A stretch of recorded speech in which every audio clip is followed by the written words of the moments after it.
Chattanooga. You're listening to the new radio 92.7 FM, Clutch with Keon Rose. Thank you for listening today.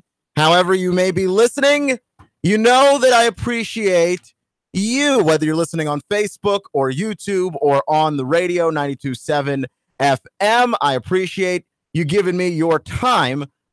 That was a ball game last night, was it not? Talking about the SEC championship game that Alabama wound up winning over Georgia by a score of 35-28 in a game that it felt like Georgia was winning. They were from wire to wire, hanging on to that game up until the end, and they gave up 2 touchdowns. Alabama got the win and came out on top in a game that you have to be thinking, if you're Georgia, you gacked that one away. You gacked it away. You had a chance to win the game outright, to go on and make your case that you're one of the 4 best teams in the country. And I understand that Jalen Hurts came in and made plays. And there's no way you can account for a quarterback change like that. And Georgia has been the victim of Alabama quarterback changes in the second halves of football games. Jalen Hurts could do things that Tua can't do. I mean, as much as we praise Tua for being a much better thrower of the football than Jalen is, and he is, Jalen Hurts can do things that Tua Tagovailoa cannot do. Can't do. The speed, the running ability, that 15-yard touchdown that he had to put Alabama ahead late. That's something that, as mobile as Tua can be, he can't do that. And that's not a knock on Tua. That's not a knock on Tua. Most quarterbacks in football can't do that. And he made some good throws also. And it felt really good for Jalen Hurts to get that. I don't want to say redemption because that somehow implies that he did something wrong. He didn't do anything wrong. He lost his job to a guy who throws the ball better. And there's nothing wrong in that. But the fact that he was able to stick around, there were a lot of rumors that he might transfer out, that he might go elsewhere. And for him to stick around and be there when Alabama needed him, that speaks to his character. That speaks to the quality, what a quality guy he is. The fact of the matter is that he was able to be a good teammate to Tua when Tua took his job, and Tua was able to be a good teammate to him when he got it back. I don't know exactly what Alabama is going to do moving forward. I don't know how bad Tua's ankle injury is. Nick Saban said that he actually sprained his ankle in the first half and just kept playing on it, and then it gave out in the fourth quarter of that game. Look, all I know is that Alabama has 2 quarterbacks that they can win with, 2 quality quarterbacks. And we have been criticizing Alabama for years and years and years for not having one. They've had decent quarterbacks, but both of these guys are playmakers. We've been criticizing Alabama for so long. They can't find one quarterback. Now they have 2. And I ask you, how on earth is that fair? It doesn't seem fair, even though, in fairness to Alabama, they recruited Tua they recruited Jalen, and they were one of the only schools to do so. Jalen didn't get a whole lot of attention coming out, but he's a winner. He is an absolute winner, and you can't take that away from him. Now, one of the other things that is an issue now, because Georgia did lose, and Georgia is in the conversation, at least, of one of the top 4 teams in the country. But are they actually one of the top 4 teams in the country? Because prior to this game happening, you had Notre Dame, Alabama, Notre Dame, Clemson, and Georgia. That was your 4. If Georgia were able to win, they would have been in. And you can't take anything away from Alabama with how good they've been this year. So Alabama would have been in regardless. But Georgia losing, and I think the way that they lost, and I know that Nick Saban is trying to somehow spin this, and Nick Saban and Kirby Smart seem to both believe that Georgia is one of the 4 best teams in the country. They both seem to believe this. In fact, when you listen to Nick Saban and Kirby Smart talk about this, they sound like they are talking off of the same script. It's a little incredible when you listen to it. Take a listen to Kirby Smart here. really physical football team. We've got a talented football team, and we most definitely have one of the best 4 teams in the country. And the system that is what it is, what happens, happens. But these kids out here today, they battled tooth and nail with what is one of the best teams in the country. And they did enough to win the game, and we didn't finish it. But give Alabama credit, they made the plays when they had to. But this is a special group. Thank you, Coach. If you have a question, please raise your hand. Right. So you felt like that was one of the best. They're one of the best 4 teams in the nation. Listen to what Nick Saban had to say. Nick Saban, Kirby Smart used to work for Nick Saban. Nick Saban, big believer in the conference, and he's riding for his boy. Compliment, I think, that I could give them. The players play hard. They're well coached. They got a good system. And look, we have a good football team, and they gave us a lot of problems out there today. And if that's any measure, if you lose by 7 points to the number 1 team, you shouldn't slip too far. All right, we'll go down right down. So Nick Saban and Kirby Smart, they think Georgia's one of the 4 best teams in the country. And both of them said at different points in the press conference, well, they don't want to play us. Kirby Smart said about Nick Saban and Alabama, you can ask Nick. They don't want to play us. And then Nick said later, well, I don't want to play them again. Are you guys operating off of the same script? Or did you guys practice this beforehand? How did that work? Why are you guys saying the same thing? That seems odd to me. But here's the other part of this that is just absolutely mind-boggling. How does Nick Saban know? And how does Kirby Smart know, for that matter, that Alabama doesn't want to play Oklahoma more than they don't want to play Georgia? They know they don't want to play Georgia. That is a tough game to play. You have a team that is this familiar with you, and every time you play them, they are within a hair's breadth of just getting past you, and simply can't, because the second half of games have not worked out for them. And you have to think one of these times it's going to break through, because both of these squads are so talented and they've just been pounding on each other forever. But how do you know that that's preferable to Oklahoma, who beat Texas and ought to be in the college football playoff because they lost 1 game, and that game was Texas. They avenged their only loss in the season. And Oklahoma can do things to you as a football team that nobody else can do. Lincoln Riley is the best offensive mind in college football. Kyler Murray is one of the most explosive athletes. And when you put that guy at the quarterback position, Kyler Murray is the kind of quarterback that gives Nick Saban and that defense fits. When you add that to the fact that this is one of the weaker Saban defenses, it's not the weakest ever, but it's one of the weaker Saban defenses. Put those 2 things together. Kyler Murray is capable of doing serious damage to Alabama in that secondary. He can beat you with his arm. He made some throws against Texas yesterday, especially that last throw to put the game on ice. They're unbelievable. He's incredibly accurate. What makes Nick Saban and Kirby Smart believe that they want any parts of Oklahoma more than they want Georgia?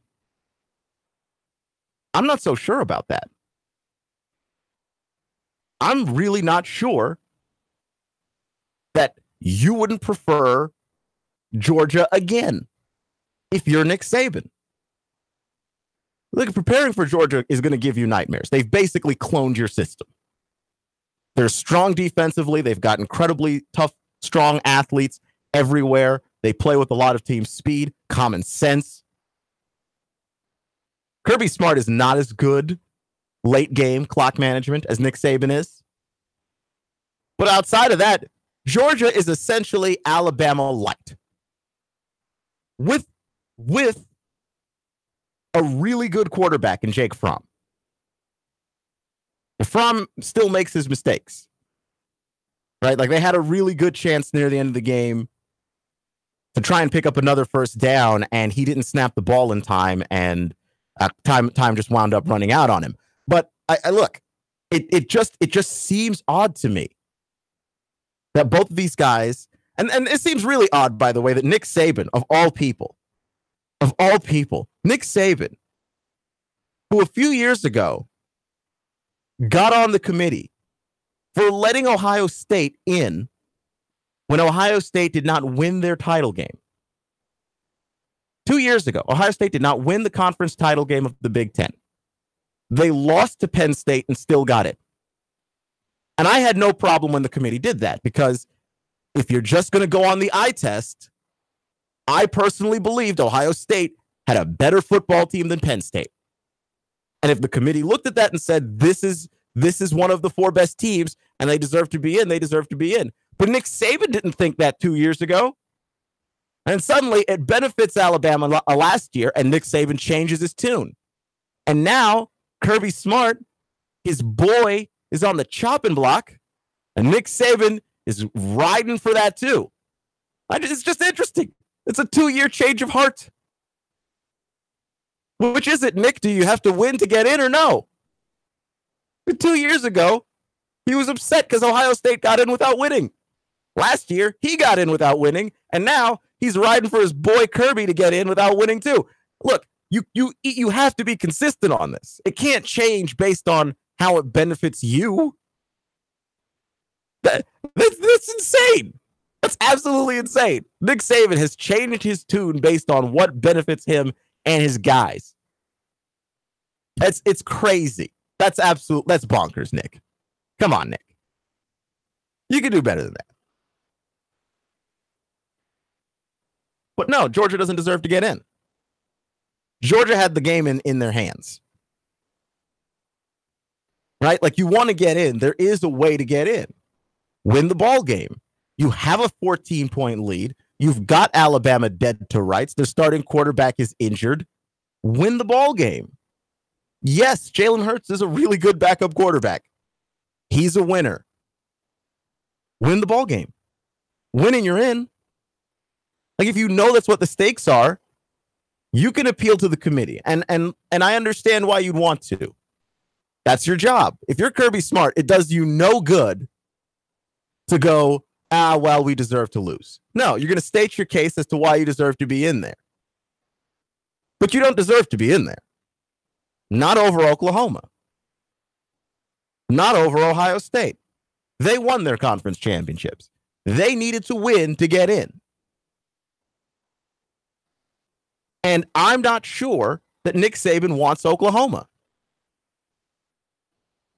He doesn't. Oklahoma will look. Oklahoma will present challenges that SEC schools don't face, which is they are an offensive eruption waiting to happen. They're an explosion. I understand the criticisms of Oklahoma. Nobody hates Oklahoma more than me. I grew up a Texas fan. I hate the Sooners. Nobody hates that team more than I hate that team. But the fact of the matter is that they score, and they score a lot. And if your secondary showed any of the weaknesses that Alabama showed yesterday against Georgia, you got Georgia putting up 28. Georgia's offense isn't anywhere near as explosive as Oklahoma's is. And Lincoln Riley loves to change things up. You can't take Kyler Murray out of a game the way you can take Jake Fromm out of a game. This is the second time now Georgia has played Alabama. Jake Fromm has had a great first half, gone in the second. This is the second time that this disappearing act has happened. And I don't know if I want to see part 3 of that. Fromm disappears against Alabama in the second half of these games. And it's not really his fault. He's playing the best that he can play. But Nick Saban is one of the best second half adjustment guys. But if you go up against the true blue offensive mind in Lincoln Riley and Kyler Murray, who is making a strong case for a Heisman Trophy, how on earth, seriously, how on earth do you think Alabama just walks over Oklahoma? And don't get me wrong, there isn't a team on this earth that Oklahoma can stop. Every game's going to be a shootout. But Oklahoma's used to shootouts. You call that a shootout. In the Big 12, we just call that Saturday. It's nothing to Oklahoma being in a back and forth game. They don't care if you can score. They're very confident if they have the ball last and they're within one score, game's over. They believe that. And they usually wind up with the ball last. Mostly because their defense is so bad. They usually get it back pretty quick. Like that matters. That matters to them. Alabama, this is a vulnerable secondary. This is a vulnerable Crimson Tide defense. And if Jake Fromm, who is a good quarterback, but let's be honest, he's not a Heisman Trophy candidate. Right? Like look at the guys that we look around and we say, hey, that guy ought to be in the conversation. We look at Kyler Murray. We look at a guy like Dwayne Haskins at Ohio State. Look around. Jake Fromm is not in a class with those guys. He's good. He ain't great. What do you think? What do you think you're going to do against a quarterback with great arm talent? And Kyler Murray does have great arm talent. The A++ level mobility. What are you going to do? Because Alabama has struggled mightily with those kinds of guys forever. And not even the best versions of those guys. I mean, they struggled against Dak Prescott. I mean, they've struggled in the past with the different versions of this guy. And I would dare to say that if Alabama should play Oklahoma, Kyler Murray, second only to maybe Deshaun Watson, I would say even better than Deshaun Watson because he's faster than Deshaun. He's got a stronger arm than Deshaun. He's got that baseball arm. He's the best version of that quarterback that Alabama will have played if they get to play Alabama. How do you know if you're Nick Saban and you're Kirby Smart that you're so scared of Georgia? Because that's the argument for Georgia to get in. I don't want to play them again. How do you know you want to see Oklahoma at all? Because part of the Big 12 problem is that they don't play defense over there. But the other part of it is that they're so offensive minded. They have coaches that are so offensively driven. There are science experiments happening in the Big 12 offensively. And I watch both. SEC schools haven't tried them. Just the overwhelming use of RPOs. It's excessive in the Big 12. I mean, part of it is those defenses, it's a nightmare scheming against some of these coaches. You don't want to see Lincoln Riley. You want to see Matt Rule.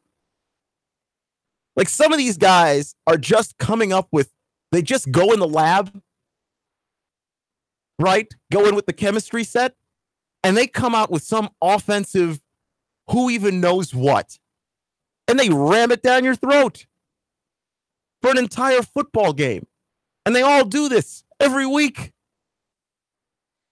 You don't experience this stuff in the SEC. How do you know you'd rather see that? But the confidence is what is throwing me off. Now, if you're going to say, well, I think it's possible. If you're Nick Saban, I think it's possible that I'd like not to see Georgia again. But the idea that Nick Saban is advocating for Georgia, even though he would like to not see Georgia again, something's off there. Because if I'm a coach and I'm being selfish and I want to win and I want to take the easiest path possible, and this is a school that's scheduled to Citadel, so they're not opposed to taking the easiest path possible. If I want to take the easiest path possible, I'm not going to root for the guy that I don't want in, that I don't want to see again. I think Nick Saban wouldn't mind seeing Georgia again because at least they're familiar. At least they're familiar. You don't know what Lincoln Riley and Oklahoma are going to bring to the table. That's a little worrying.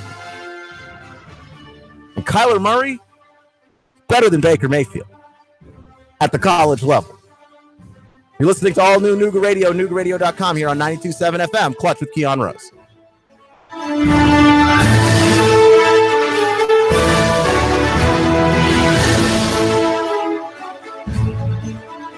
Traffic, news, and information. Nuga Radio. Digital FM 95.3 HD4 and 92.7 FM.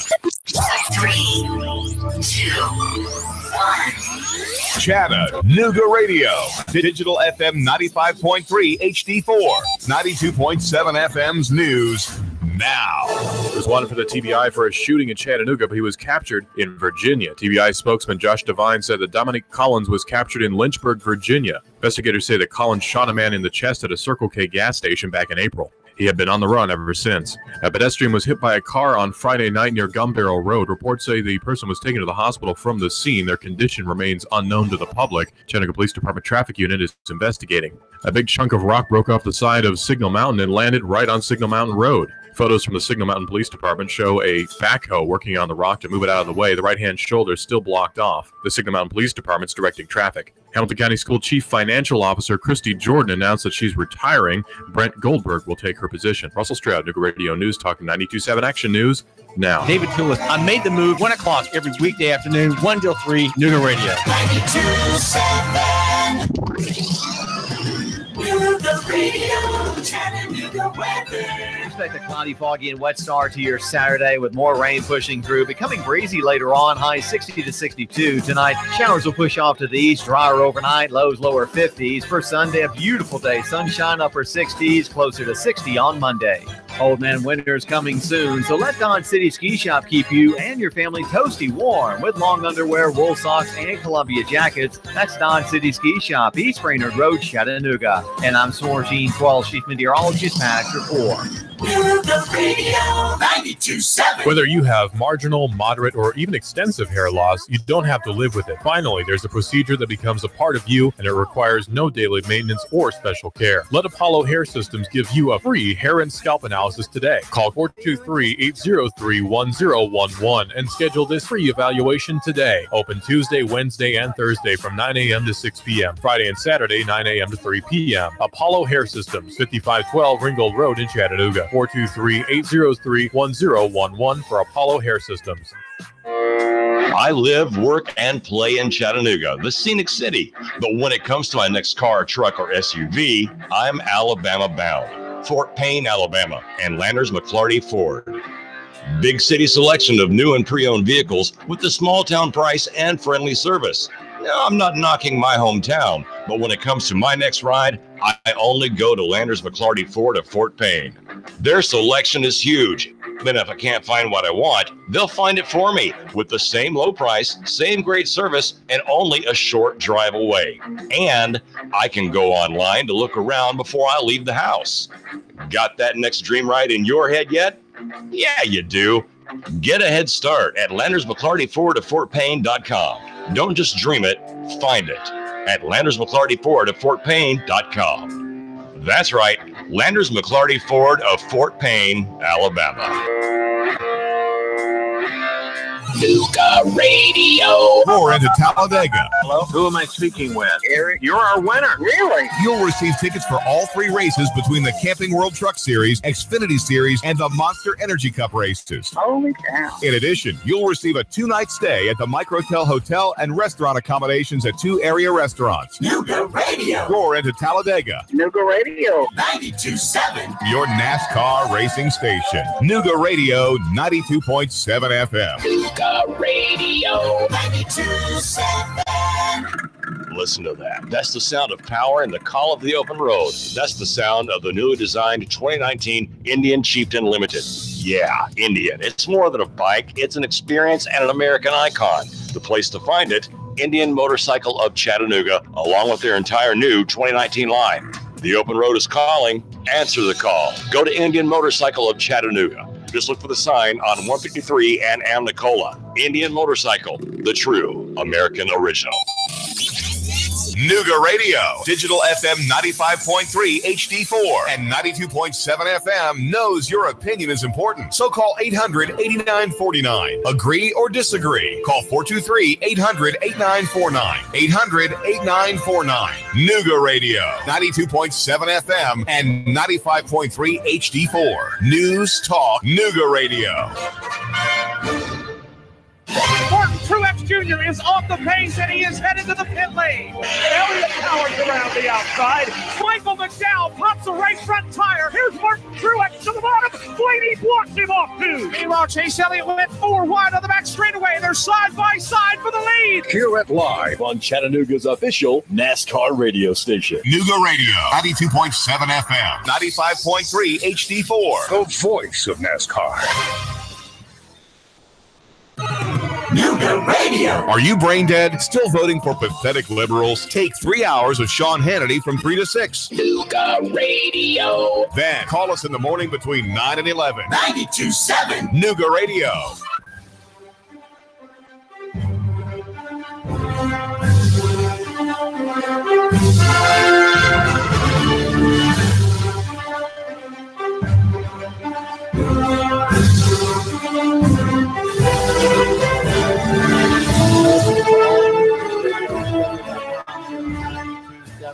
The show's Clutch with Keon Rose. And thank you for joining me today, making me just a small part of your day. You know that I appreciate you. So the real question here is there even a debate? Our phone number is 423-800-8949. Who is your fourth team in the college football playoff? Because we're not moving Alabama. We're not moving Notre Dame, even though I think that's a little unfair that Notre Dame doesn't have to play a title game. They're not in a conference at all. They played an easier schedule.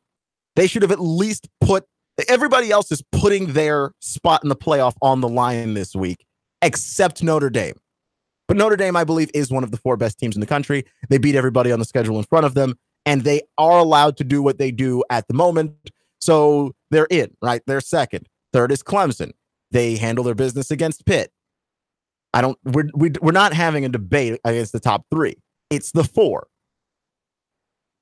It's the 4. Who's your fourth? This is a really fun conversation to have. This is why I don't want an expansion to 6 teams.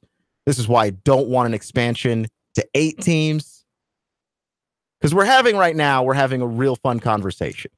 You can make a strong argument that the top 4 or 5 teams in the country, it's hard to figure out which of those teams deserve to be in the national championship game. A college football playoff of 4 teams makes sense. A college football playoff of 6 teams or 8 teams doesn't make any sense, because then we're always going to have bubble teams. We're always going to have bubble teams. And then we start arguing who deserves to be 7th, who deserves to be 8th. And that's a much less interesting conversation for starters.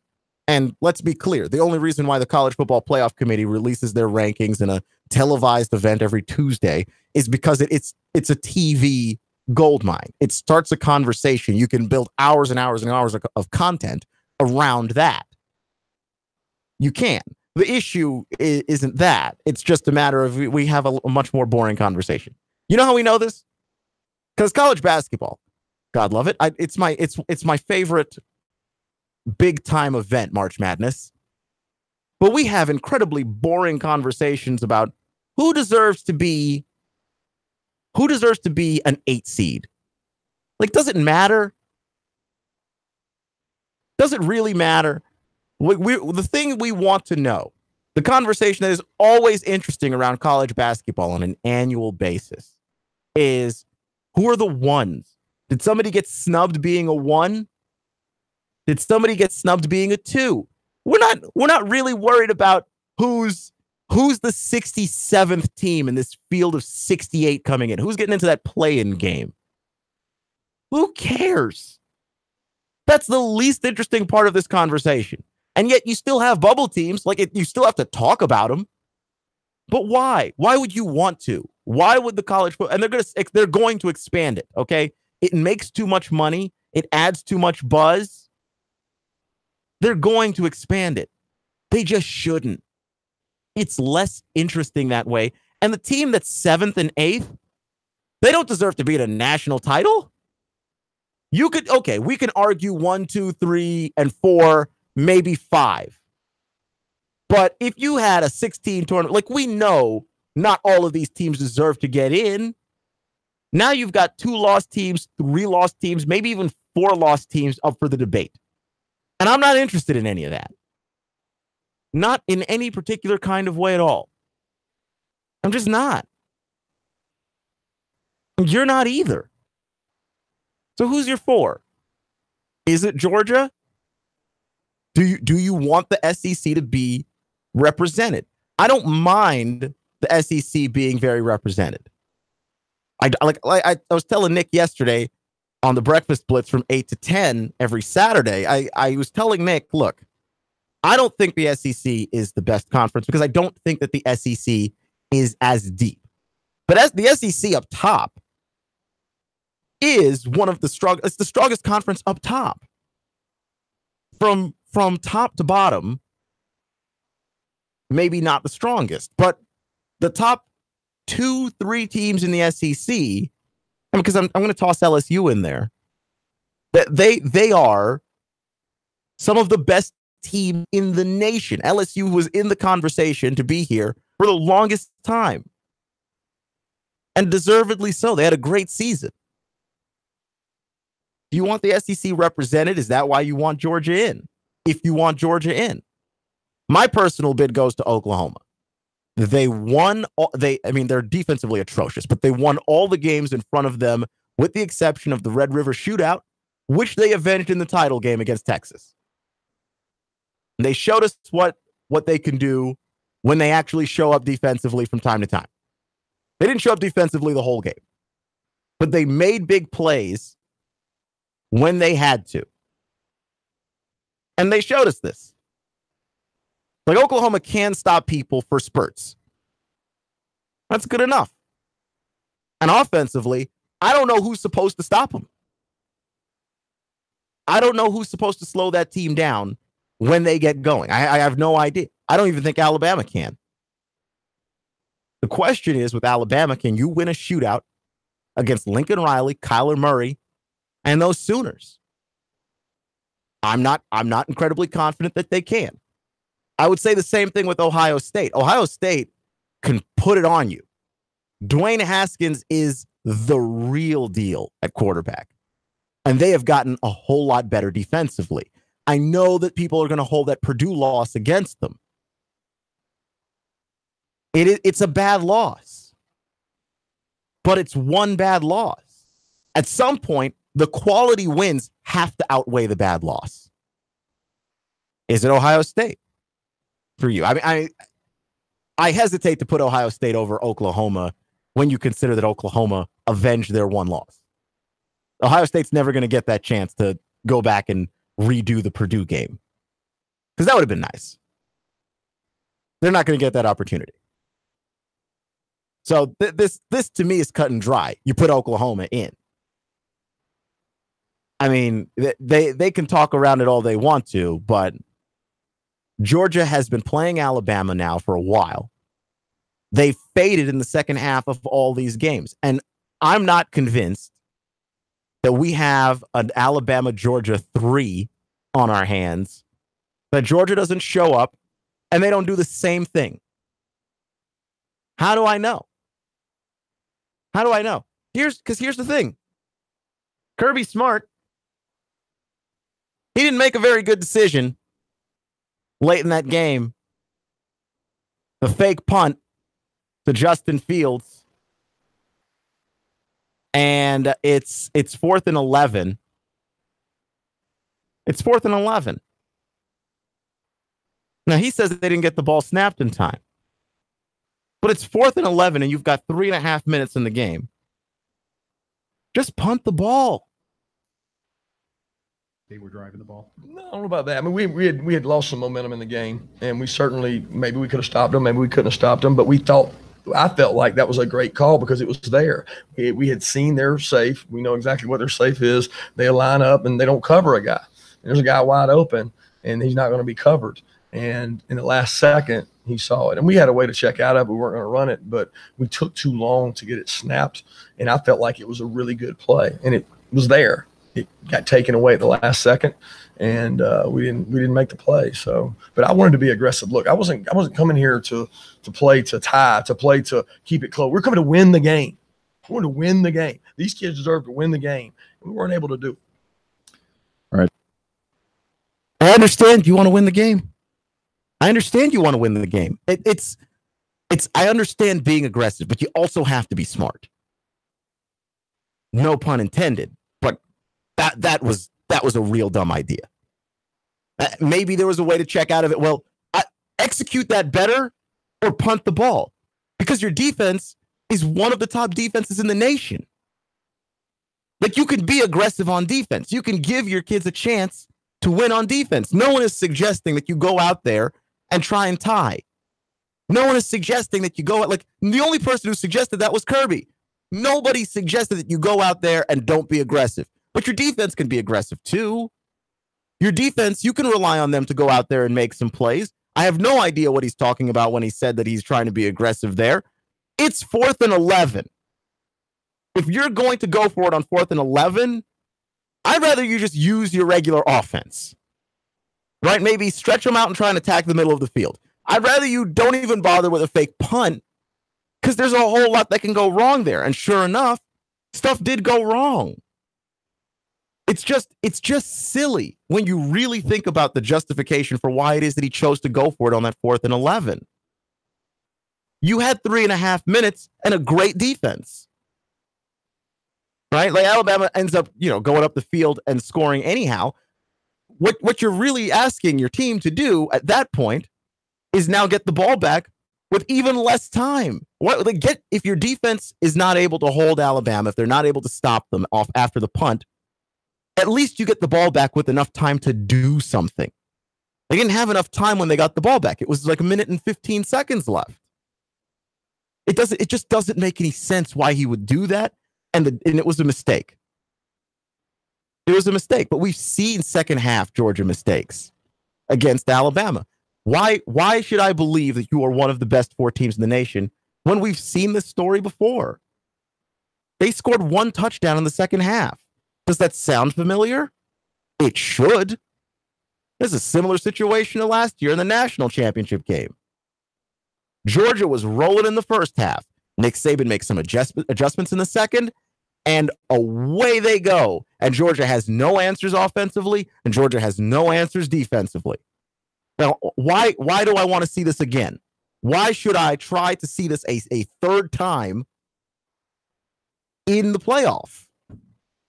And I know that Nick Saban, riding for his guy, telling the whole world, look, I don't want to see him again. I feel like you want to see Oklahoma even less. I think you want to see Oklahoma much less than you want to see Georgia, because you've seen Georgia. You've seen their act. You know what they do. You've seen it. There's nothing mysterious about Georgia to Nick Saban at this point. They are close games. They're great games. You say what you want about the SEC, but the SEC title game is consistently one of the best games in college football. Consistently one of the best games every single year. That might be the game of the year. That was a fantastic game. I saw part of the Texas-Oklahoma game. That game is pretty good up until the end there. That game was pretty good. This game was better. The game was fantastic. You had a good, strong back and forth, but it ultimately ends with Georgia starting strong and fading in the second half. And you tell me what about that is interesting. You tell me what about that makes us confident that Georgia is the 4th best team. Because I don't see it. I really don't. right? And so they can go back and forth with each other about who wants to see who. Nobody wants to see Oklahoma, right? Like Georgia had a heart attack against Oklahoma last year. You want to see them again? That's to me where it gets to be completely obvious. This is where the transparency is. You lose to the number one team by a touchdown. In a title game, you had to win to get in a game that you led by 14 points. You were winning the game. That was your shot. And this is where I get worried too with the committee, because now you're just relying really heavily on the committee to basically make decisions that go against what our eyes can tell us.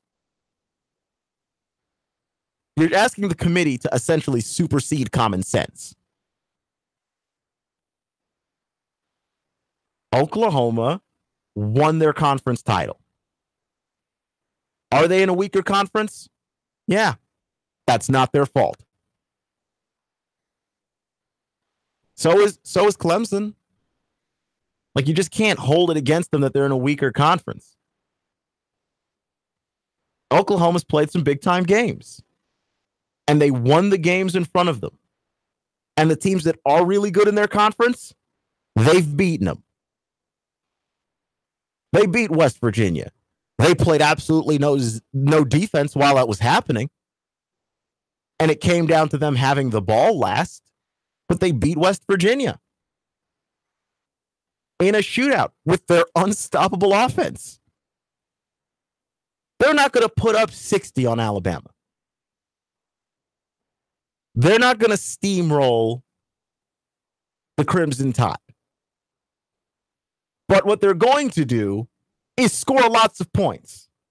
And they're going to score in a way that is Alabama defensively adjusted to defending this.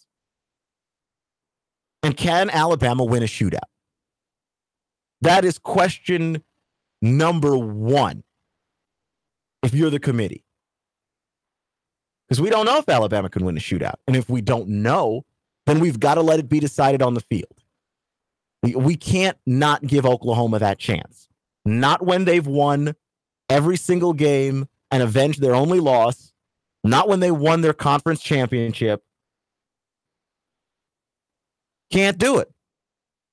That's a bad precedent. I don't mind when the committee actually picks the four best teams regardless of conference championship. I don't mind that. But if they were to take Georgia, that's not what they'd be doing. If it were obvious that Georgia was better than everybody else, more power to you, man. Go for it. Go for it, seriously. Our phone number is 423-800-8949. Who's your four? Mine's Oklahoma. I would absolutely love to see an Alabama versus Oklahoma. And I'm not so sure that Alabama wins that one. The Alabama fans complaining all year long. We're beating people too badly. These games are blowouts. And this is what, to me, this is what I'm talking about when I say the SEC isn't the best conference. That Alabama's steamrolling really good teams in the West. LSU is a real good team. But LSU doesn't have the quarterback that can give Alabama fits. Most of these SEC schools don't. The quarterback play is just not up to snuff. And it's making it very difficult to really gauge how good Alabama is. That Georgia's got the next best quarterback after Alabama in the entire SEC. The next best one. Now you tell me, how does that play into this? Because Alabama doesn't regularly see a quarterback like a Kyler Murray. They don't regularly see a quarterback like a Dwayne Haskins. They're not regularly seeing quarterbacks of the caliber of a way that Trevor Lawrence has been playing this year. The SEC is not giving you that. They're giving you great defenses, and they're giving you real great teams. LSU's a great team. Joe Burrows is a solid quarterback. And solid's not going to get it done against Alabama. I mean, you look at the Big 12, you look at the Pac-12, you look at the Big 10, and there is higher-level quarterback talent all over the place. I'm not going to say the ACC. The ACC doesn't have higher-level talent anything outside of Clemson. They just don't. But those other conferences, they have to play better quarterbacks regularly. Alabama doesn't. I'd like to see that. I'd like to see the dynamic playmaking quarterback in Kyler Murray. What can Alabama do with him? Maybe they can stop him. But Alabama has to play that out on the field. I don't think the committee gets to eliminate a potential threat to Alabama just because Georgia feels like they're the fourth best team in the nation. That's great. But we don't do this with feelings. Right? We play the games out on the field. You played the game out on the field against Alabama. You had a 14-point lead. You gacked it away. You lost it. Period. Now, if you're going to tell me you deserve a chance to play for a national title, this is the team you would be most likely playing for a national title. And if you're not beating them in the SEC championship game, why am I giving you another chance? Why am I giving you another chance? It's you might be worthy of a shot. But Oklahoma won their title game. So they're more worthy. You're listening to All New Nuga Radio, NugaRadio.com here on 92.7 FM. Clutch with Keon Rose. We're going to talk some NFL, Titans, Falcons next.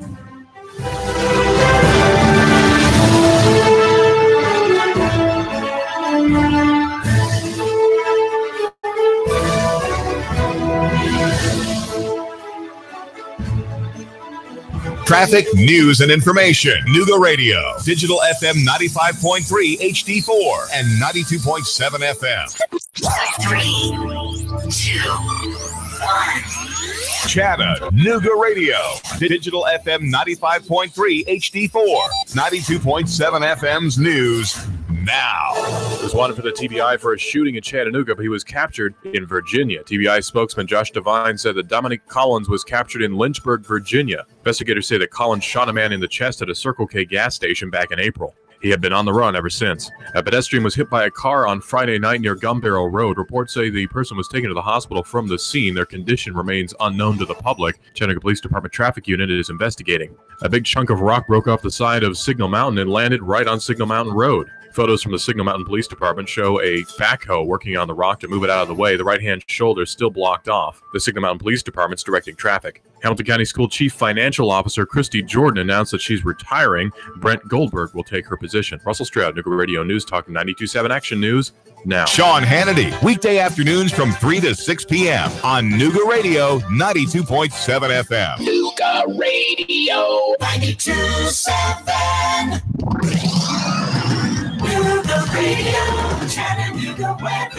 Expect a cloudy, foggy, and wet start to your Saturday with more rain pushing through. Becoming breezy later on, highs 60 to 62. Tonight, showers will push off to the east, drier overnight, lows lower 50s. For Sunday, a beautiful day. Sunshine upper 60s, closer to 60 on Monday.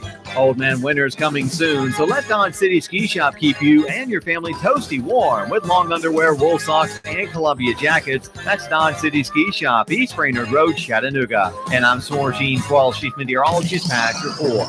Nuga Radio 92.7. Your home is a constant work in progress. Repaint the walls? Yeah, easy enough. Leaky faucet? There's a video for that. But roof repair? You might want some help. That's where Chattanooga roofing contractors come in. They have 3 generations of roofing excellence you can count on. Leave the ladder in the garage. Go to chatroofing.com. That's chatroofing.com for Chattanooga Roofing Contractors, a roofing company you can trust. My ex recently hacked my email and my social media, and it really caused me some problems. I changed all my passwords, which helped, but I'm still getting trolled, maybe even stalked. I know it's him. I just can't prove it. My business, well, it's been broken into twice already. I've got cameras, but that only helps after the fact. I'd rather prevent it from happening in the first place. Unity One East is your solution to these and many other security concerns. With private investigation, security services, and backed by decades of real-life experience in military and law enforcement, Unity One East is your instant contact for security, investigation, and consultation to help protect you, your family, and your business. No 1-800 number, no red tape, no wait, because Unity One East is local and available 24/7. Reclaim your peace of mind. Call Unity One East, 475-6206, 475-6206. Whether you have marginal, moderate, or even extensive hair loss, you don't have to live with it. Finally, there's a procedure that becomes a part of you, and it requires no daily maintenance or special care. Let Apollo Hair Systems give you a free hair and scalp analysis today. Call 423-803-1011 and schedule this free evaluation today. Open Tuesday, Wednesday, and Thursday from 9 a.m. to 6 p.m. Friday and Saturday, 9 a.m. to 3 p.m. Apollo Hair Systems, 5512 Ringgold Road in Chattanooga. 423-803-1011 for Apollo Hair Systems. Paid for by Diane Black for governor, Tommy Whitaker treasurer. So, who are you supporting for governor? I think I'm voting for Bill Lee. So you're voting in the Democratic primary? What?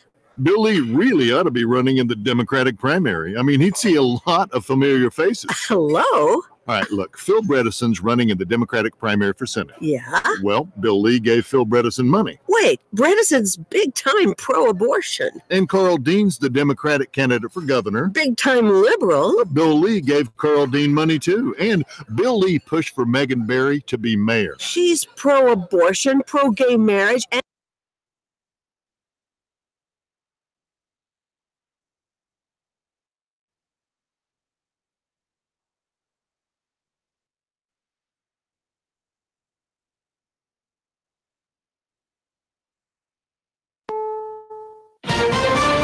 This is CBS News on the Hour, sponsored by Quicken Loans.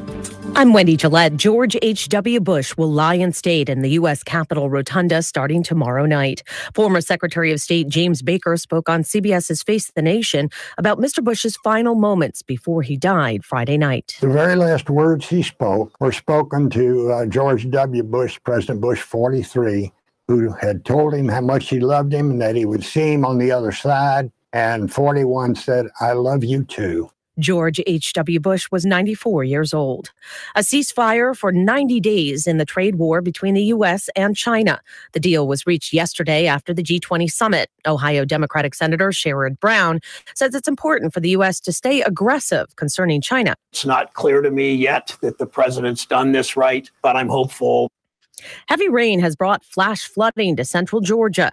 Haley Wade is with the Crisp County Sheriff's Office. We've already done about 35 rescues. We have officers that have four-wheel drive trucks, and we have several boats out. Weather has also caused problems in other parts of the U.S. I'm Jim Crisula. As severe storms, including tornadoes, threaten parts of Georgia and the Carolinas, the cleanup continues in central Illinois after nasty storms. Lori Farley lives in Taylorville, Illinois, where more than 20 people were hurt. A lot of damage. I went out and checked on my in-laws. It took us over half an hour to get 8 blocks away. The severe weather threat prompted several communities in the deep south and southeast to cancel weekend Christmas parades. Jim Crisula, CBS News, Greensboro, North Carolina. Pope Francis is concerned about homosexuality in the priesthood. Sabina Castelfranco reports from Rome. In a new book titled The Strength of Vocation, to be published this coming week in several languages, Pope Francis is interviewed by a Spanish priest.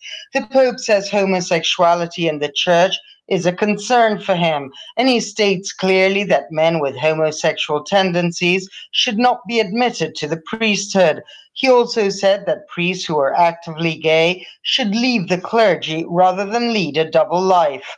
Sabina Castelfranco, CBS News, Rome. Israeli Prime Minister Benjamin Netanyahu faces more potential charges. CBS News correspondent Robert Berger from Jerusalem. Israeli police have now recommended that Netanyahu be indicted for bribery in 3 separate corruption scandals. The prime minister claims innocence, saying it's a plot by his political enemies to force him from power. The final decision on indictments rests with the attorney general. This is CBS News.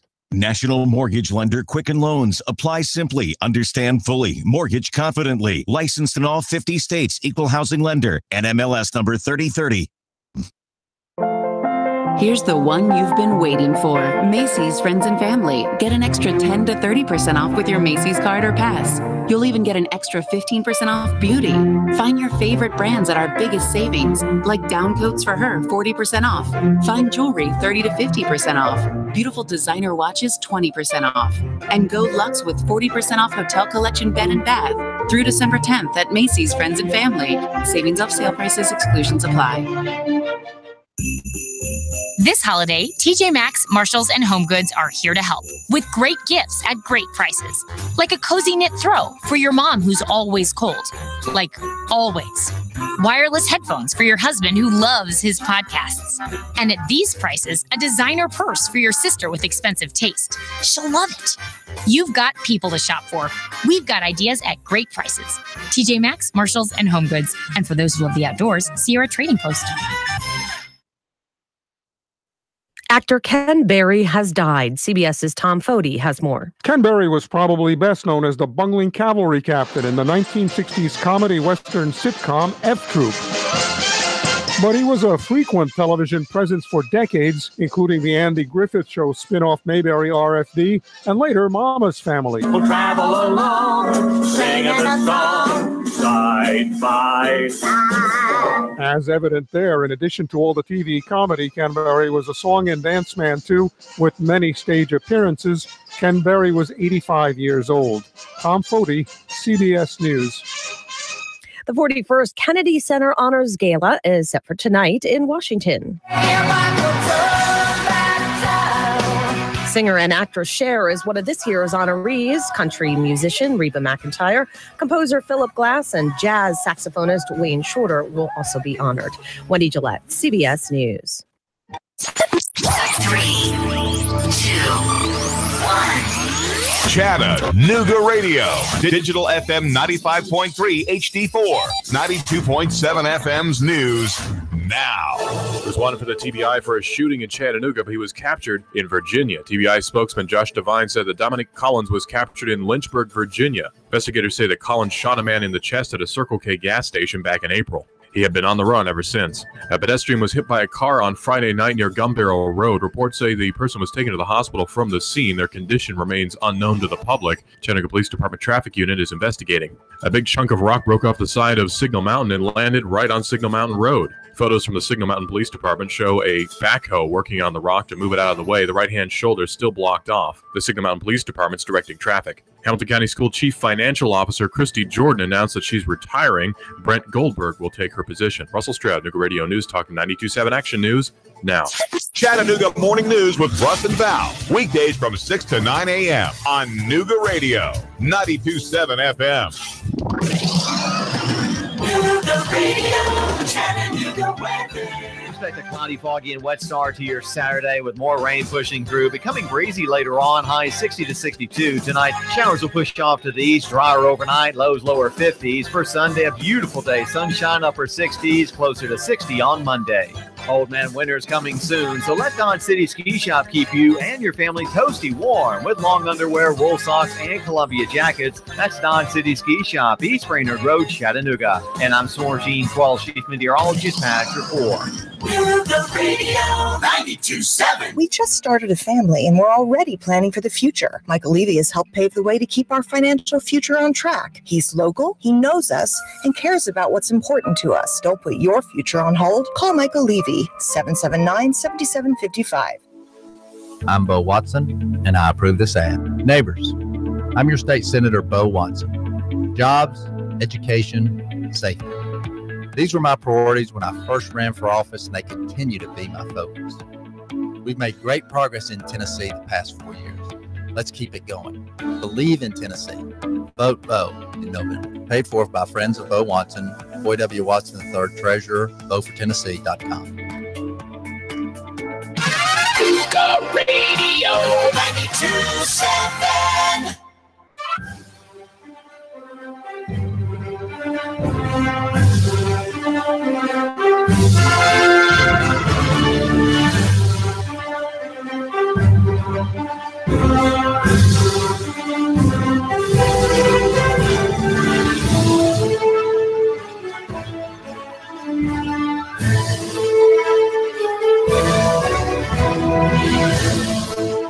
Chattanooga. You're listening to Nuga Radio 92.7 FM. Clutch with Keon Rose. Thank you for joining me today, making me just a small part of your day. You know that I appreciate you.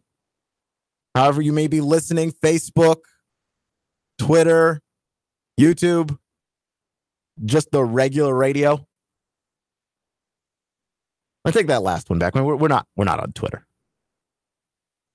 Well, we are on Twitter, but we're not on Twitter live. But all the different avenues. I mean, you check it out. You take a listen. We're glad to have you. So here's the thing with the Atlanta Falcons. I did pour dirt on their coffin a week ago because they're 4-7. And essentially what would have to happen for the Falcons is that they would have to win. They'd have to win out. Right? At 4-7, you'd have to win all of the rest of your games. And can I trust this team to do that? With all the injuries that they've had, which is alarming. They've had a rash of injuries. Can I trust them to do that? They're going up against the Ravens. The Ravens with a top 5 league defense. And the Ravens with Lamar Jackson. Making his possibly making his first ever road start in the NFL. He's 2-0 as a starter. It's not the shiniest 2-0. That first game involved a lot of running, a lot of rushes for Lamar Jackson. The second game, he threw the ball a little bit more. The mechanics look a little bit funky, look a little bit weird, but he gets the ball in there on time, right? He clearly understands the game on a level. He's still got to develop and he's still got to grow. But you've got Lamar Jackson coming to town if you're the Falcons. And with all the injuries that you have, can you contain him? Can you make sure that he doesn't make the kind of crazy plays with his feet? Because you still are technically alive, which speaks to just where the middle of the NFC is, that you can still even dream of making the playoffs after the way that the Falcons have started. But Matt Ryan's got to play better. That's the other part of this. Matt Ryan is simply not playing his best football. They need him to be MVP caliber again. Part of that is Sarkisian. They're not aggressive enough offensively. Right? Julio Jones has 1 touchdown this year. That simply doesn't make any sense for an offense that's being aggressive. Doesn't make any sense. Then you've just got Matt Ryan not necessarily making the best decisions at quarterback. He's not, it's not like he's fallen off. Right? He hasn't regressed into some awful quarterback. But they're paying him too much money to look as powerfully average as he has looked. He is being paid like a top 7, top 6 kind of guy. And he's not playing like it. Right? And to be fair, a lot of these guys that are being paid this level of money, they're not playing like it. We do pay quarterbacks too much money. Like Derek Carr is also being paid that money. And Derek Carr is not playing anything close to what anyone thought he would be playing like. Matt Stafford is also making that level of money. And he's not playing to that level on a weekly basis. He's got his highs and lows. So it's not just a Matt Ryan problem, and it's not just a Falcons problem that they paid him as much money as they did. We're just in a free-for-all for quarterbacks, and we go out there and we act like if we don't pay them, then they're going to take off and we're never going to find another quarterback. Where I'm a little bit worried about the Cowboys, I think they're going to overpay Dak, and I think they can actually do better. He's good, but there's a certain price point where if Dak wants it, you hop off the ride. Right? Atlanta didn't do that with this squad, and you know they're trying to make sure that Julio gets his money. They're trying to make sure that everyone gets paid. They made sure that Devontae Freeman got his money. And so the question now comes down to, like, do you have the personnel to make the kind of run that it would take for you to make the playoffs? You'd have to go 9-7, and you'd need a lot of help. It starts with the Ravens today. And I don't trust this offense against that defense, the way that they've played. And certainly, Lamar Jackson's going to factor into this on some level. He's going to make life very difficult for you. He does a lot of off-schedule running, but even the designed runs that they have opened up opened up the running game. When you have a mobile quarterback and you design runs into the offense, you could have no-name running backs, guys that have never done anything. They're seeing lanes they've never seen before in their life. Lanes you could drive a car through. Right? Like they're seeing the most outrageous space ever. And you can't discount that, especially with the injuries that this defense has had. I will give this defense one edge over Baltimore's offense, which is that the overall team defense, they play with speed. They play with tempo. And if you're going up against a quarterback like Lamar Jackson, this might actually be the defense that you want. It's very possible. But those injuries are burning them. Right? They have guys who have been playing only a couple of seasons, trying to lock down top-tier wide receivers. Fortunately for them, the Ravens don't really have that. The Ravens don't have top-tier receivers. They have decent receivers. They're not top-tier receivers. So I don't know if you are the Atlanta Falcons. I don't know what to make of you. Because here's a team that's clearly talented. I mean, they've got Jones, and they've got Ridley, and they've got Hooper. The offensive weapons are there. The offensive line is dinged. But how much weight do you put on injuries at this point in the season when everyone's injured? Except for the Dallas Cowboys, who are just getting guys back from injury. But just about everybody else in this league is injured. No one's healthy. And you're going to have to, and the reason why I keep mentioning the Cowboys is be careful about the NFC East. They may be sending two teams to the playoffs. If they do that, that's less room for you if you're the Falcons. Like the NFC North, they've got a battle brewing up there between the Vikings and the Bears. The NFC East, I mean, the Redskins are fading, but they're not gone yet. Their injuries are starting to pile up. The Cowboys are surging. Right? NFC West, I mean, I don't know what to make of that at all. Just it's Rams and it's Seahawks. So there's another two teams. It's too little too late, it feels like, if you're the Falcons, to really start pulling this together. Because the Saints are winning the division. The Panthers aren't playing well. The Panthers want it, kind of. The Panthers could just take this wild card spot and run. There's something clearly off about the way the Panthers are, and they do this every other year. They look good one year, then they look down one year, and they look good one year. But there's still a chance for you to make the playoffs because Dallas probably wins the East. The Bears probably win the North. The Rams win the West. The Saints win the South. And you got two wild card spots. Seattle probably takes one. And either the Vikings or the Redskins take the other one, and they're way ahead of you in the win column. Atlanta has to play despite the injuries. And I know the injuries, it's not fair that they happened. But football's not fair and life's not fair. Despite the injuries, Atlanta's going to have to play perfect football. Not good football. They're going to have to play perfect football. And does that make any sense? Do you really think that this team, the way that they've played, they're perfect? Do they have perfection there? I don't think they do. I think that they need a margin for error either on offense or on defense. And right now, they have no margin for error on both. Then you look at the Titans in the AFC South.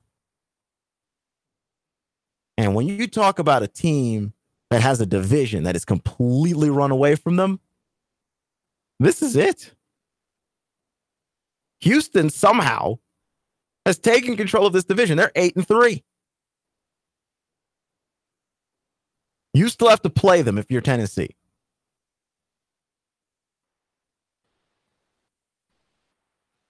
They're 8-3. Right? Started 0-3, 8 games in a row. No team has ever made it to a Super Bowl after starting 0-3. And the Texans look like a contender. Not like the real deal. The Rams are the real deal. The Chiefs are the real deal. They don't play any defense, but they're the real deal. But the Texans are a contender. If they made the playoffs and went on a run and found themselves in a Super Bowl, how surprised are you? Because I'm not that surprised. Right? Like if the Chiefs made the playoffs, so they're going to make the playoffs. They're winning that division. And started to go on a run, are you shocked? I'm not surprised. So they're clearly the class of that division, and they are a Super Bowl contender, albeit a weak one. Then you have the Colts, who are fighting for a wild card spot. They're playing the Jaguars today. Andrew Luck is going to tear that team to pieces. Not to tip my hand with my picks, because I do like to give you the full slate of NFL games in the last segment of the show, which is coming up. But Andrew Luck is going to tear the Jaguars limb from limb. And you're the Titans. You're 5-6. You're looking up at 2 teams in the division, a division that you should have been in control of. How did this happen? The Titans have a better shot of making the playoffs than the Falcons do. They play in the AFC, which is the weaker conference. Again, AFC's top heavy. You've got the Steelers. You've got the Patriots. And ain't much after that. Just giving you that. But you're the Titans. And I'm looking at the rest of your schedule. They play the Jets at 4 today in New York. That's a road game against a bad football team. I don't believe enough in the Tennessee Titans to believe that this is a gimme. Should be a gimme. Don't believe in them enough. Then they go to Jacksonville the following week, Thursday Night Football. You can watch it on Amazon Prime or on the NFL Network. Thursday Night Football. I don't believe enough in the Tennessee Titans to believe that even though the Jaguars are wounded, that's a gimme. It should be. By all rights, should be a gimme. It's not. Third to last week of the season. They play the Giants in New York. Another bad New York team. Should be a gimme. I mean, I know, look, Eli's playing better. Odell's just being weird, but I mean, what else is new? That should be a gimme of a football game. They're not going to win that. At least you can't be sure. They play the Redskins the next week. Washington is reeling. They're injured. Their starting quarterback is Colt McCoy. And I like Colt McCoy, but he clearly has weaknesses that you can exploit. I can't guarantee that the Titans beat the Redskins. Then they play the Colts, and they're not beating the Colts. The way the Colts are playing football right now, they are playing on a much higher level than the Titans are. Yes, injuries are playing a part in this. A little bit. The Titans are one of the healthier teams. This is an alarming turn of events because they're not winning this division, and they've got a wild card chance that's slim. Because you look around the AFC, the Chiefs are winning the West. The Chargers wind up probably getting the wild card spot. Pittsburgh's winning the North. Baltimore fighting for a wild card spot. The Patriots winning the East like they always do. And then, the Dolphins, Buffalo Bills, and the New York Jets. None of those teams are good enough. So there's no other team fighting for a wild card spot. But Baltimore can legitimately win their wild card spot. Indy is taking one. So you're hoping that the Chargers fall apart? The Chargers, who are a Super Bowl contender in a division where the Chiefs are dominant. Tennessee had to play not even perfectly. Like I said, to win out for the rest of the year, Atlanta has to be perfect, and Atlanta has to be perfect in a schedule that's tough. The reason why I don't think Atlanta can't make the playoffs is because I believe that they're not healthy and that the rest of their schedule is very difficult. They play the Ravens today. That's tough. That's a tough defense. They play the Packers in Lambeau next Sunday. And as much as the Packers are toast, they're not making the playoffs. That's still a tough game and a tough stadium against a tough quarterback. That ain't a gimme. You have to play perfect to beat him. You get a little bit of relief against the Cardinals, but then you get the Panthers and then the Buccaneers, who always play you close to close out the season. You can't make a mistake if you're Atlanta, and the rest of your schedule is not forgiving. You're Tennessee. The Titans have some room to make some mistakes. They play the Jets. They play the Giants. They play the Jaguars. These are three of the worst teams in football. And for whatever reason, you can't look at that schedule, the way that this team plays, the inconsistent nature that they bring to every game, every single game. You can't look at the way that they play and tell me that this team is not capable of winning all of those games or also losing all of those games. And I can't tell you which. That's the real problem here, is they are just as capable of losing out as winning out. I can't tell you which. And they have to win out.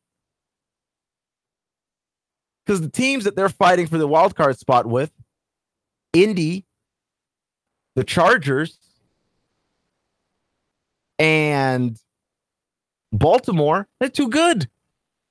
These teams are too good. And in your own division, the fact that you're going to have to roll up on Indy one more time, that's not helping you. Andrew Luck is coming into form.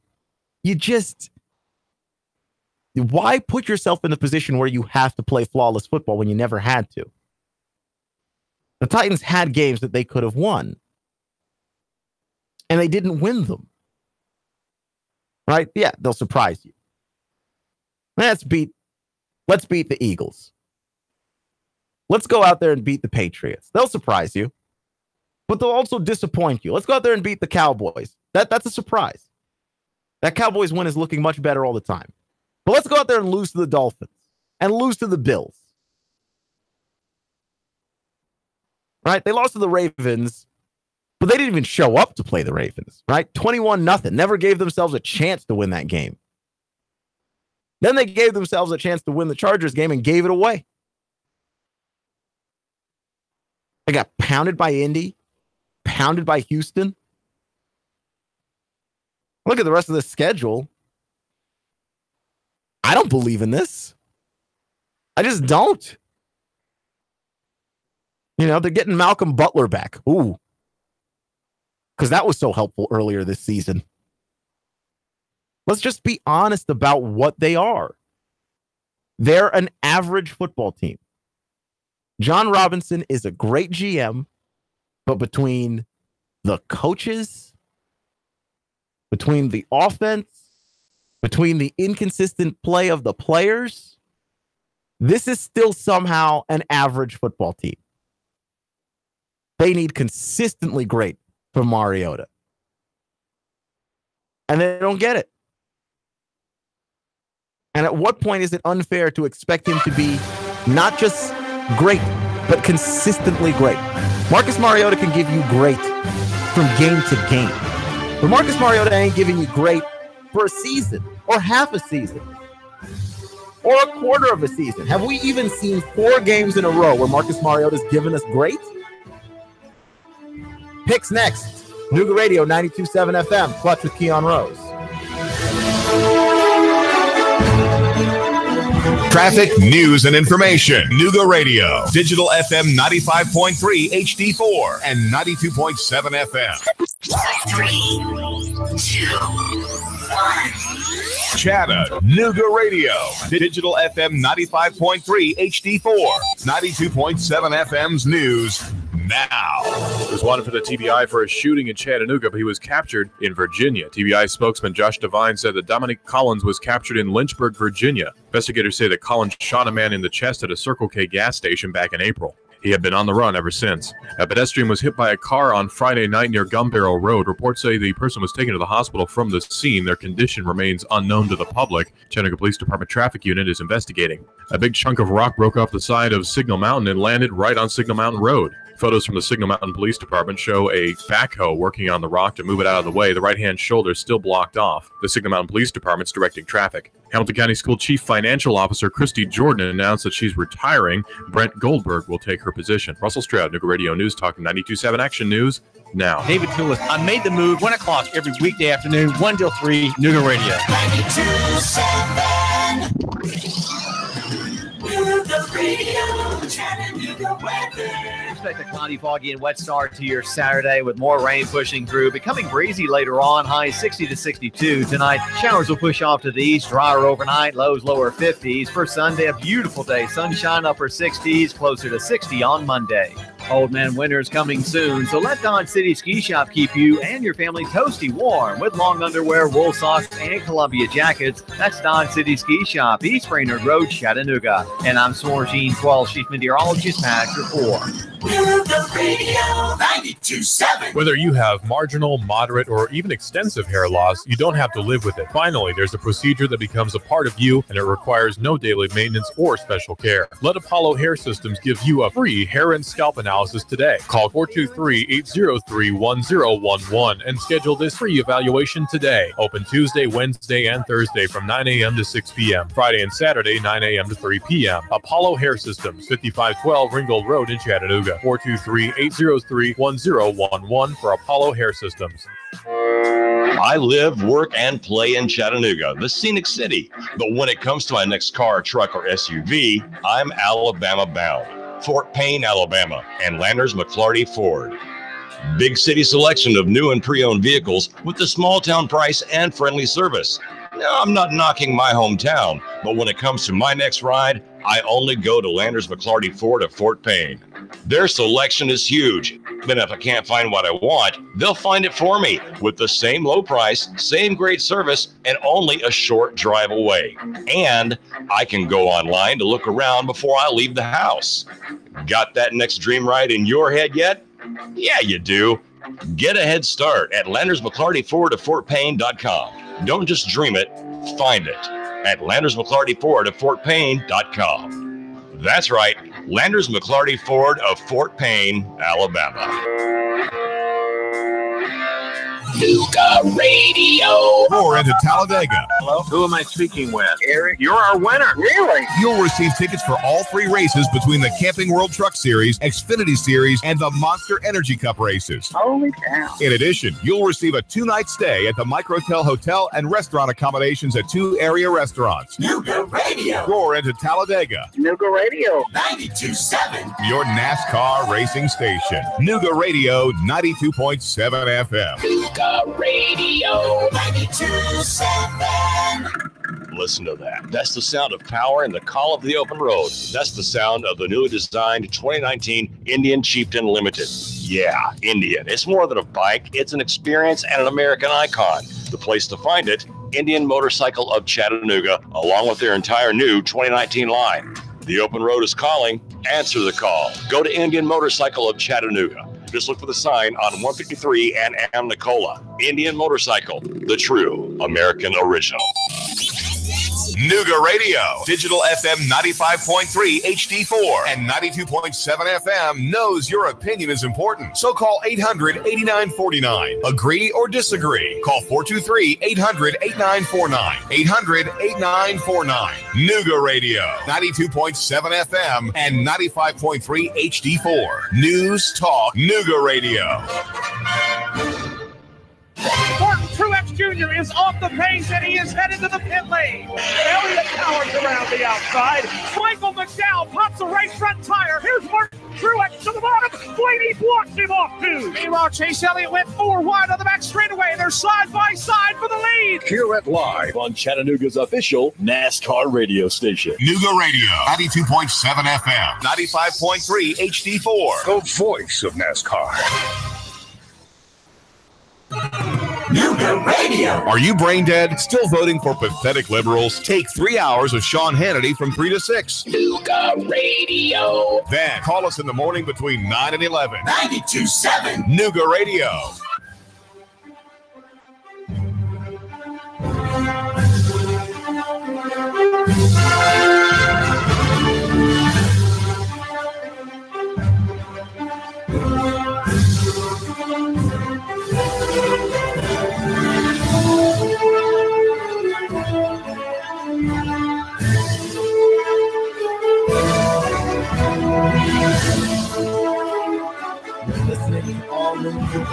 NugaRadio.com here on 92.7 FM. The show is Clutch with Keon Rose. Thank you for joining me today. You know that I appreciate you. So it's time for the picks, the final segment of the show. I've been picking on Nick Saban and Kirby Smart a little bit throughout the show because both of them seem to somehow believe that Georgia is the best, one of the best 4 teams in the nation. And look, they're entitled to their opinion, but that's all it is an opinion. And it's not an obvious opinion. There's some opinions that are based on information so obvious that we should all have the same opinion. Right? Like that's just, facts need to be compelling enough that we all have the same opinion if you have compelling enough facts. What facts do they have that we don't have that makes it so obvious that Georgia deserves to be the 4th team in the playoff? Right? I was actually talking to Nick during the break. He called in a little bit, and he was making a really good point, which is that conference championship game is essentially a playoff game, which makes the whole Notre Dame not playing one particularly more unfair because it's essentially a playoff. They're getting a bye week for not being in a conference, which seems stupid, but it's essentially a playoff game, sort of. The committee doesn't make up their mind as to whether or not they want to treat it as a playoff game or not. You win and you're in, you lose and you're not. It really should be that simple. There needs to be a consistent flow with this. They put an emphasis on conference championship games, but that's not the only emphasis. Okay, fair enough. But even if you throw that aside and say we're just taking the best 4, I'm not certain that Georgia's better than Oklahoma in a way that's so obvious, having not seen either team play each other or seen either team play a similar opponent. I just don't think it's that obvious. And Georgia had their chance to play one of the 4 teams. They played Alabama. They didn't win. They were in control of the game. They had a 14-point lead. They should have won. They didn't. Boo-hoo. Get over it. Move on. It's really that simple. There's nothing else here. You can try and stretch this into something that it's not, but there's nothing else here. You had a chance to get in. You didn't win. You're not. And Ian, just from a fan standpoint, I don't want to see Georgia and Alabama again. I mean, look, sure, more of a good thing. But there are so many good things. I want variety at this point. And I think Oklahoma's going to surprise some people. That's all I'm saying. And I'm not a big root for your conference guy. I hate Oklahoma. I'll be rooting against them whoever they play. I'm just saying there's no guarantee that Oklahoma goes up against Alabama or anybody else in the playoff and isn't able to hang with them. They can put up points with the best of them. In fact, they are the best of them when it comes to putting up points. You're listening to All New Nuga Radio, NugaRadio.com here on 92.7 FM. So we're going to go to the NFL picks because we have a full slate of games. We're going to start with the Ravens and the Falcons. We talked a little bit about that earlier today. Ravens visiting Atlanta. First road game for Lamar Jackson, possibly. Joe Flacco did not practice this week, so that makes it really likely that Lamar Jackson's going to wind up being the starter. He's 2-0.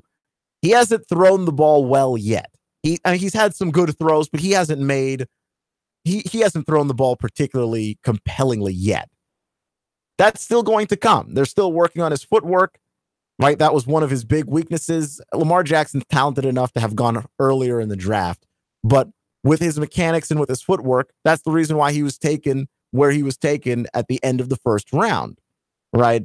Ozzie Newsome in his final draft saw something in Lamar Jackson there that he wanted to highlight. Okay, cool. But meanwhile, they're going to have to use his strengths, use his legs. That does open him up to more hits. He is very young. RG3 is on that team, and we saw what happened to RG3 when that strategy doesn't go well. But as for today, the Ravens have a fantastic defense. The Falcons are still depleted, and that's not going to change. The reason why I don't think the Falcons make the playoffs has nothing to do with the talent on that team and more to do with the fact that the talent on that team is almost all entirely injured. It's a problem. I don't know how you're going to get better against a tougher slate of games as the season goes on. There are not a ton of answers to how they move forward without all of their weapons. So I'm going to go with Baltimore beating Atlanta on the road with Lamar Jackson. The next game on the docket is the Bears visiting the Giants. 8-3 Bears, 3-8 Giants. The Giants are horrifically bad, but horrifically bad, sort of. The Giants are in a lot of close games this year. Their 3-8 record does not show you how many close games they were actually in. They just keep losing them all. And the Bears and Matt Nagy and Mitch Trubisky, they've been so good offensively. The Giants have been terrible defensively. They're going to give up a ton of points, and the Bears have Khalil Mack leading the charge on the defensive end. I just don't see New York opening up today and scoring at will. So I'm going to go with the Bears on the road. The Panthers visit the Buccaneers. The Buccaneers throw for lots and lots of yards, and they're at home, where they throw for significantly more yards than usual. You know what the Buccaneers don't throw for? Lots and lots of touchdowns. Right. They don't throw for very many touchdowns, just yards. The Panthers are going to beat them, but are the Panthers going to beat them badly? I don't know. The Panthers have been up and down. They've struggled to score. Their defense has been really good. Christian McCaffrey's been running the ball pretty well, but nothing explosive has happened. We haven't seen a ton of explosive plays from Cam. We haven't seen a ton of explosive plays running from Christian McCaffrey. We've actually seen more explosive plays from him as a receiver. Even this defense, which is pretty deep, and the front seven being one of the most solid in the league, not very explosive. The Panthers are going to win, but it's going to be a very close game. They're 3.5-point favorites over the Bucs. Maybe they cover. The Colts visit the Jaguars. The Jaguars are having a horrendous year. The Colts started slow. Andrew Luck was coming back from a shoulder injury that the Colts entirely mismanaged. But the last 5 games of Andrew Luck have been some of the best games of his entire career. And Andrew Luck has somehow inserted himself into the MVP conversation. Granted, he shouldn't win it. Patrick Mahomes ought to win it. Drew Brees ought to win it. Or Todd Gurley ought to win it. Those are the only 3 people whose names I want to hear in regard to that. Maybe you could make a distant 4th-year dark horse Khalil Mack. But those are the only names I want to hear. I don't want to hear Andrew Luck's name in terms of winning it. But the fact that he's even come on to the lips of a lot of people in terms of his name, that tells you how good he's been playing. 32 touchdowns and 11 interceptions this year. That's some of the best football that Andrew Luck has played. They have finally an offensive line for him, a running game. And they've done a lot of things with scheme to get T.Y. Hilton open rather than just say, hey, be fast and get down the field. That's smart. That's so smart. And they've gotten better as the season has gone on after that slow start early. Andrew Luck's just a really good quarterback. And he's starting to look like the MVP caliber guy that he was before he got injured. The Bills visit the Dolphins. This is the Boo Boo Bowl, right? This is one of those games I just don't care. I don't care about this game. But the Bills have a legitimately solid defense. Very good defense. Josh Allen is back. He's Josh Allen. If Josh Allen weren't white, his player comparison would be Cam Newton. He's very athletic. He's got a lot to learn about throwing the football. Maybe Josh Allen can become a better quarterback in the future. He's not right now, but he's athletic enough to be dangerous. And that defense supports him. The Dolphins don't have any such defense, and Brock Osweiler is their quarterback. I'm going with the Bills.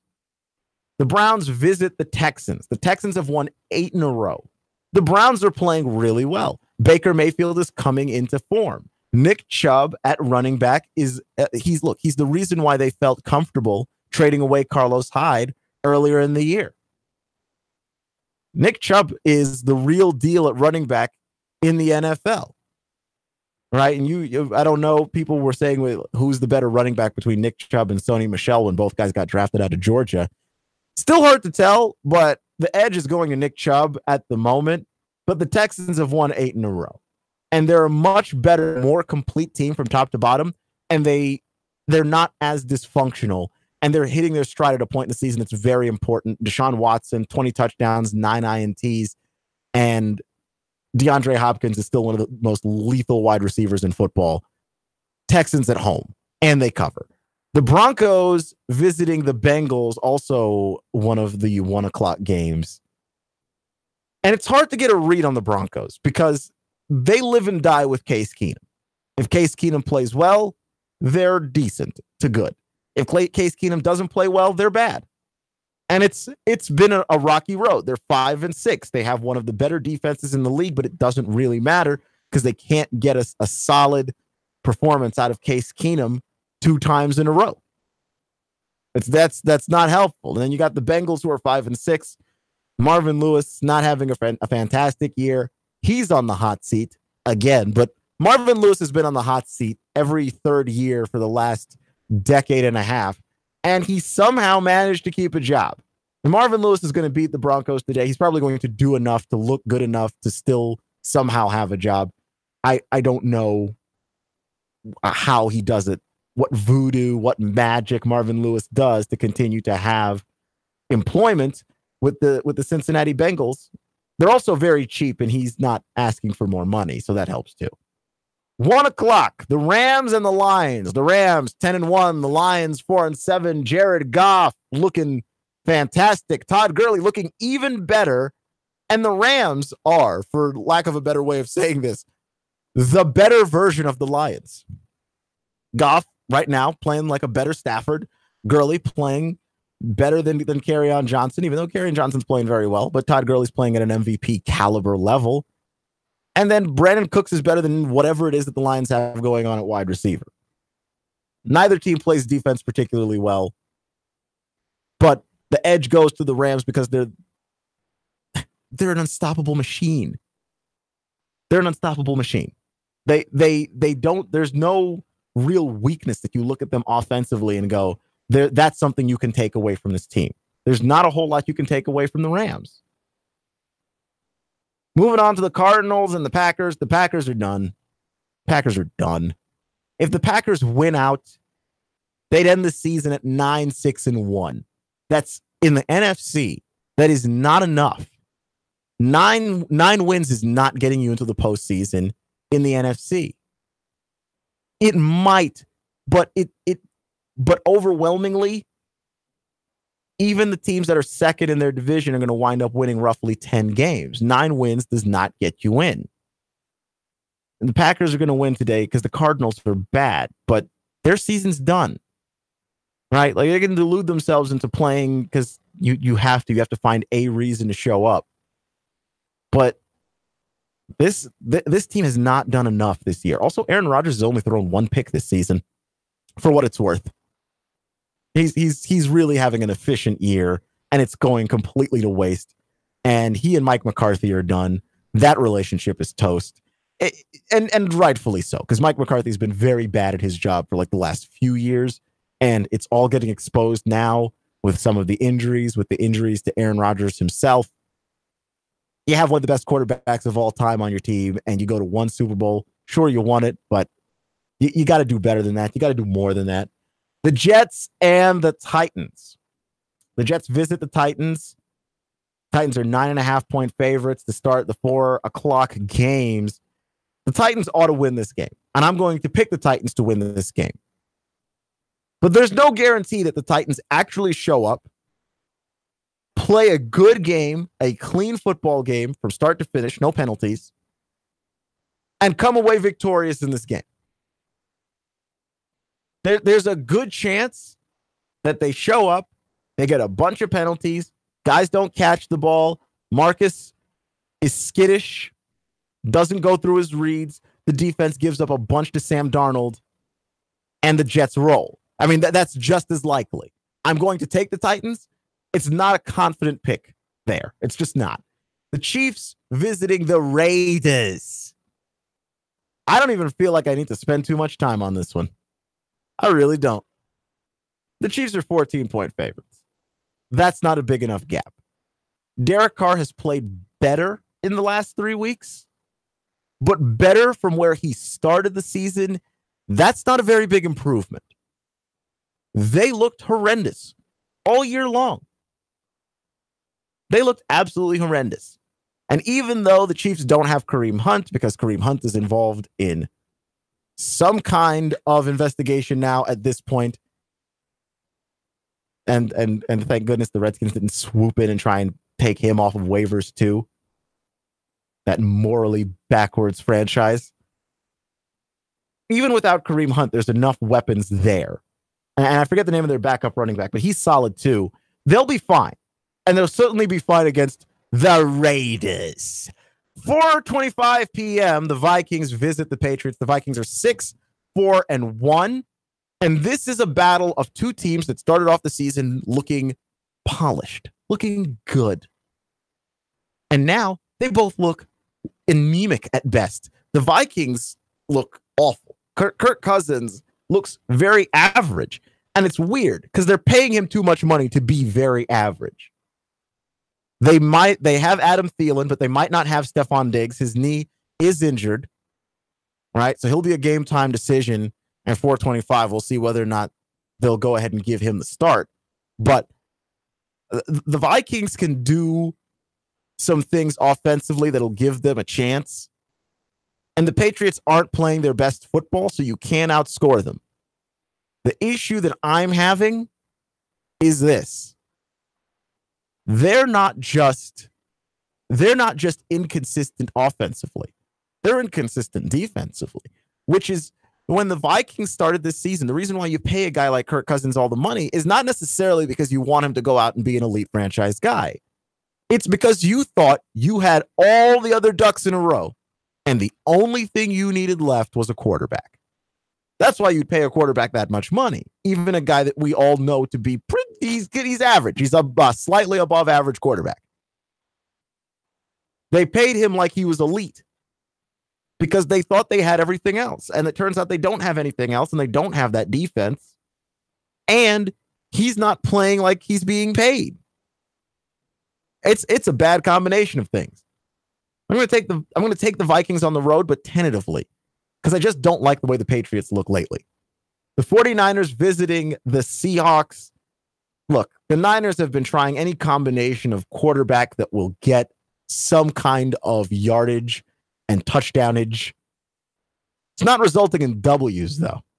Not resulting in actual wins. The Seahawks are 6-5.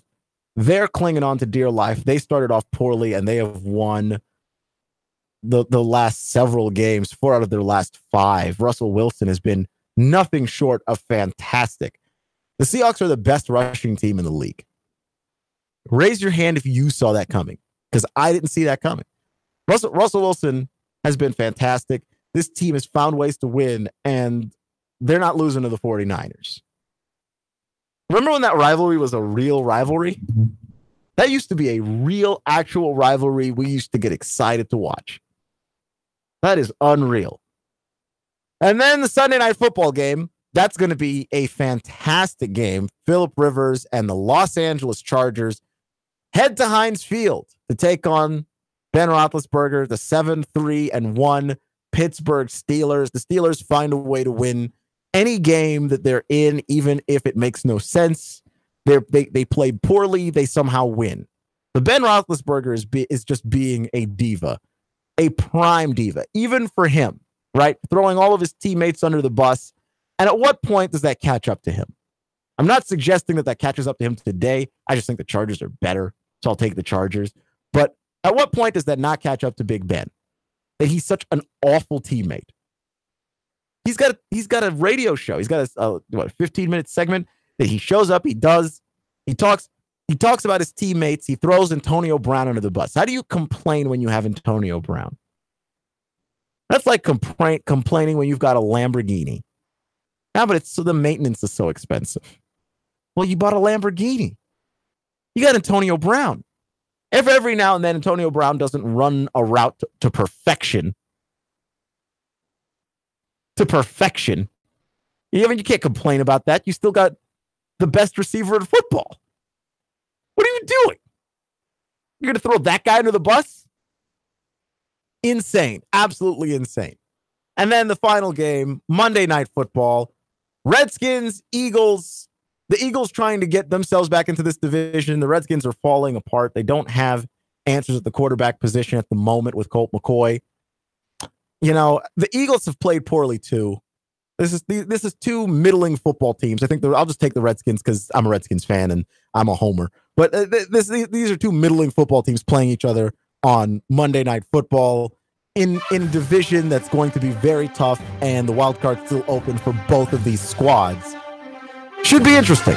Listening to all new Nougat Radio at NougatRadio.com. Here on 92.7 FM. Show's Clutch with Keon Rose. Thank you for joining me. Remember, folks, it's not how you start, it's how you finish. Stay clutch. And I'll see you all next week.